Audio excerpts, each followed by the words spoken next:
مریم کو میری کہتے ہیں, میری بھی گاڈ ہے, اور اللہ رب العزت کو یہ فادر کہتے ہیں, گاڈ فادر کہتے ہیں. بہت سارے مسلمان یہ جملہ یوز کرتے ہیں, وہ ہمارے گاڈ فادر ہیں, فلاں گاڈ فادر. ہرگز نہ استعمال کریں. اللہ کو باپ کہنا اسلام میں جائز ہی نہیں. لم یلد ولم یولد, نہ اس سے کوئی پیدا ہوا نہ وہ کسی سے پیدا ہوا. ہمارا عقیدہ یہ. لیکن عیسائی بعد میں گمراہ ہوئے اور وہ 3 خداؤں کا عقیدہ رکھنے لگ گئے. اب میں آ کر کے چلتا ہوں آگے. عیسائیوں کو اگر میں بتاؤں کہ تمہارے دین میں اصل بات کیا ہے جو عیسیٰ علیہ السلام کہہ گئے جو آج تم نہیں کر رہے ہو, وہ صرف یہی بات ہے. عیسیٰ علیہ السلام اپنے حواریین سے کہتے ہیں میں تمہیں ایک ضروری بات سناتا ہوں جس کو سننا ضروری ہے. اس کا حوالہ بھی میں دے دوں.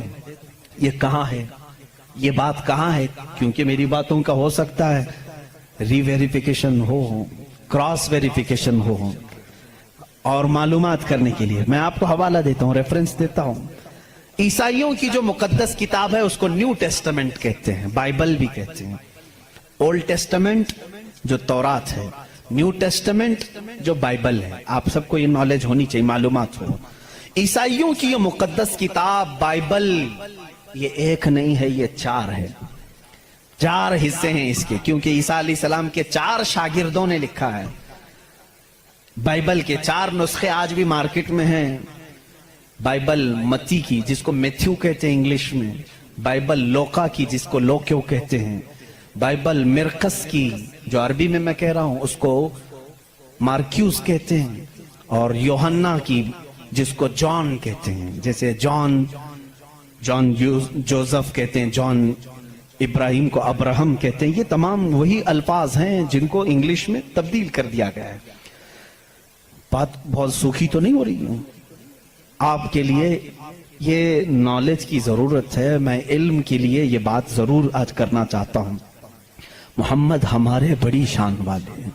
میرے آقا صلی اللہ تعالیٰ علیہ وسلم کا تذکرہ آخر اللہ تعالیٰ پرانی کتابوں میں کیسے نہیں کرے گا؟ وہی اول ہیں, وہی آخر ہیں. تو اول ہمیشہ سے اس کا وجود دنیا میں رہے گا ہی رہے گا. تو بائبل کے یہ جو 4 نسخے ہیں, اب ان 4 نسخوں میں سے میں سب کی بات نہیں کروں گا. جو بائبل یوحنا کی ہے جس کو جان کہتے ہیں, جان جو بائبل ہے اس کے اندر یہ تحریر ہے, یہ آیت ہے جس میں عیسیٰ علیہ السلام کہہ رہے ہیں اے میرے حواریوں, اے میرے چاہنے والوں, میں تمہیں ایک وصیت کر کے جا رہا ہوں.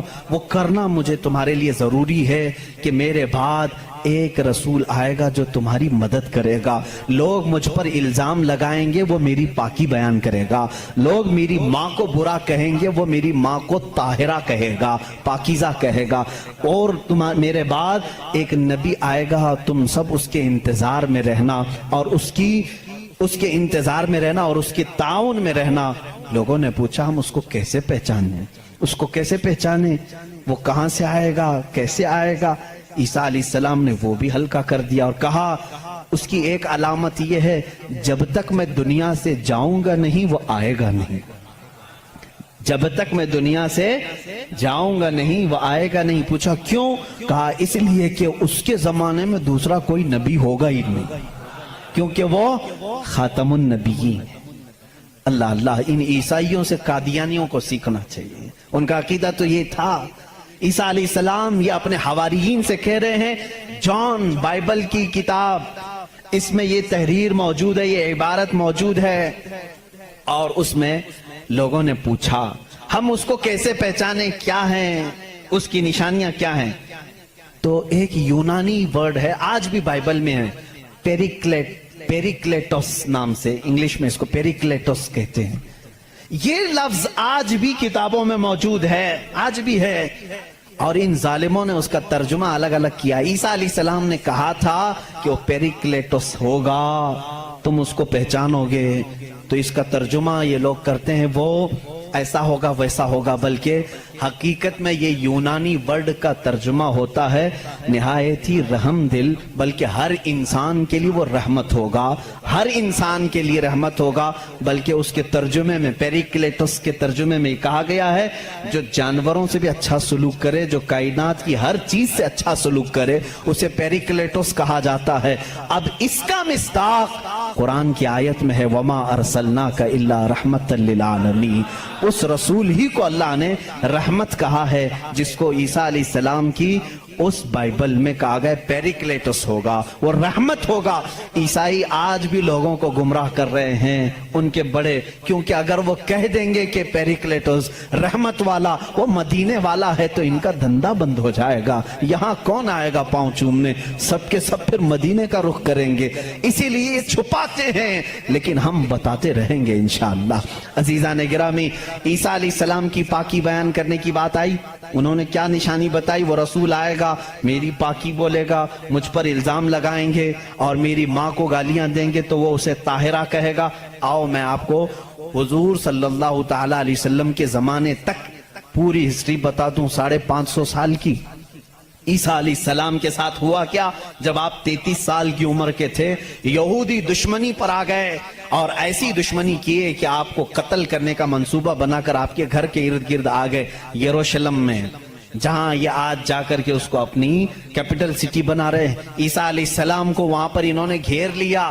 رات کے وقت عیسیٰ علیہ السلام اکیلے تھے اپنے گھر میں، اپنے شاگردوں کو جو جو تعلیم دینی تھی سب دے کر کے بھیج دیا، اور حضرت عیسیٰ علیہ السلام نے کہہ بھی دیا تھا اب میں تم سے ملاقات نہیں کروں گا، کیونکہ انہیں بھی پتا تھا کہ اب کیا ہونے والا ہے۔ رات کے وقت یہودی گھر کے اطراف جمع ہیں، اس کے بعد ایک یہودی کو انہوں نے بھیجا کہ جا اندر دیکھ کر کیا عیسیٰ ہے کہ نہیں ہے۔ وہ اندر گیا، میرے رب کی حکمت دیکھیں، اللہ تعالیٰ نے عیسیٰ علیہ السلام کو اسی وقت آسمانوں پر اٹھا لیا، اور جو اندر آیا تھا اس کو عیسیٰ علیہ السلام کی شکل دی تھی۔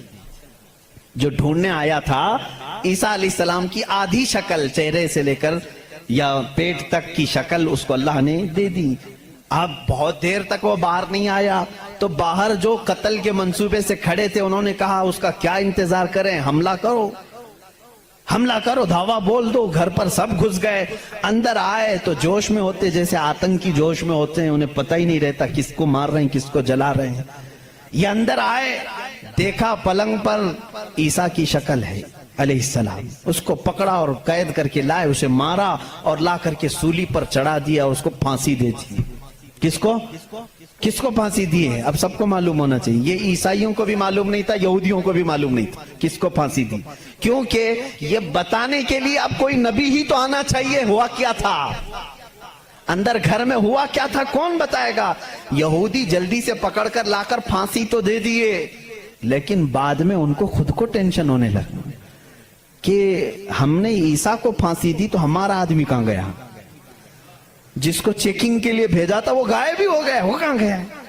اور اگر یہ ہمارا آدمی ہے، کیونکہ نیچے سے ہمارا ہی دکھ رہا ہے، پیروں تک اللہ نے بدلا نہیں تھا، آدھی شکل اللہ نے عیسیٰ علیہ السلام کی دی تھی، نیچے سے دیکھنے میں تو یہ ہمارا ہی لگ رہا ہے، اور یہ اگر ہمارا ہے تو پھر عیسیٰ کہاں گئے؟ اسی ٹینشن میں معلوم ہے 500 سال گزر گئے، اس ٹینشن میں 500 سال گزر۔ اب بیچارے عیسائیوں کو یہ بھی نہیں معلوم تھا، عیسائیوں کو کون بتائے گا، کیونکہ عیسیٰ علیہ السلام کے بعد سے لے کر ہمارے نبی تک بیچ میں کوئی نبی نہیں آئے، کوئی نبی نہیں آئے۔ عیسیٰ علیہ السلام کو آسمانوں پر جب اٹھا لیا گیا تب سے تاریخ شروع ہوئی، جو آج ہم تاریخ میں بیٹھے ہوئے ہیں 2021 میں، یہ 2021 سے پہلے کا واقعہ ہے۔ اب تاریخ وہاں سے شروع ہوئی، ٹھیک 570 سال گزر چکے تھے، عیسیٰ علیہ السلام کو آسمانوں پر اٹھا لیا گیا، جھگڑے چلتے رہے عیسائیوں کے اور یہودیوں کے، یہ ان کو قتل کرتے تھے وہ ان کو قتل کرتے تھے، کئی بار بیت المقدس کو لوٹا گیا، کبھی عیسائی وہاں پر قابض ہوتے تھے کبھی یہودی قابض ہوتے تھے، کیونکہ عیسائیوں کے لیے بھی مقدس تھا یہودیوں کے لیے بھی مقدس تھا، لڑائیاں چلتی رہتی تھی۔ وہ عیسیٰ علیہ السلام کو گالیاں دیتے تھے اور ان کو کہتے تھے کہ وہ فلاں سے پیدا ہوا فلاں سے پیدا ہوا، بی بی مریم کو زنا کی تہمت لگاتے تھے۔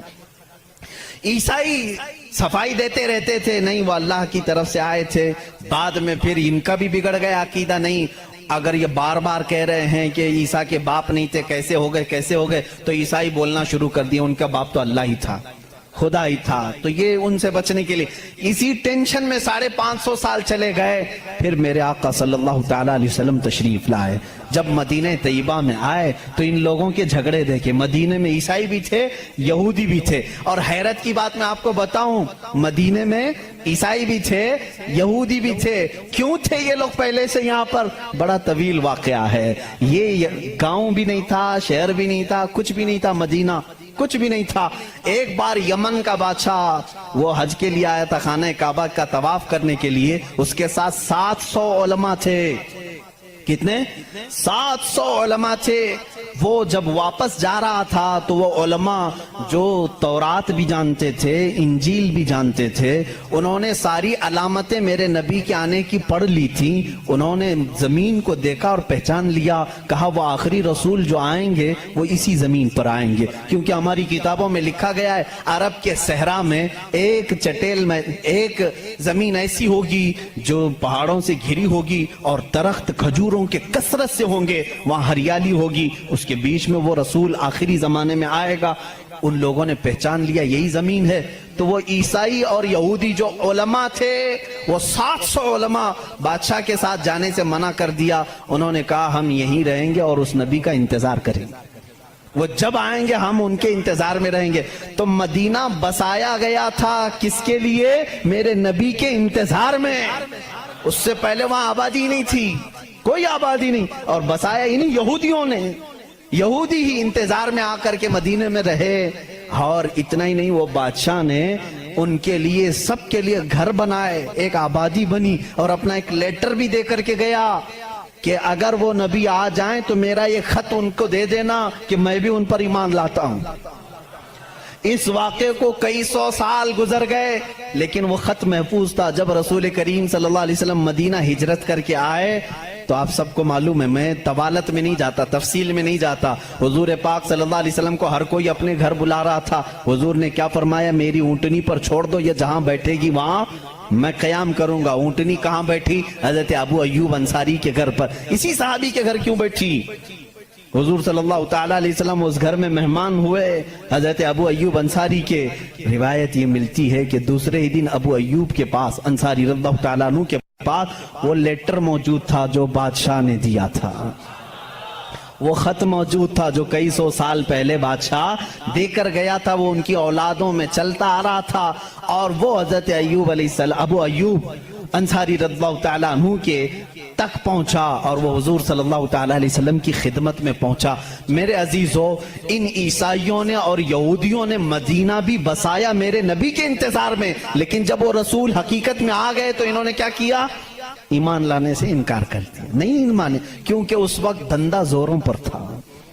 لوگوں کو جو بیوقوف بنانے کا دھندا ہے وہ بابا گیری میں بہت زیادہ تھے. عیسائی بھی اور یہودی بھی لوگوں کو پاگل بنانا، ان سے پیسے ایٹھنا، یہ کاموں میں مصروف تھے. اگر وہ نبی کی طرف لوگوں کو کہہ دیں یہی آخری رسول ہے، یہاں کیسے چلے گا پھر کام؟ اس لیے وہ انکار کر گئے.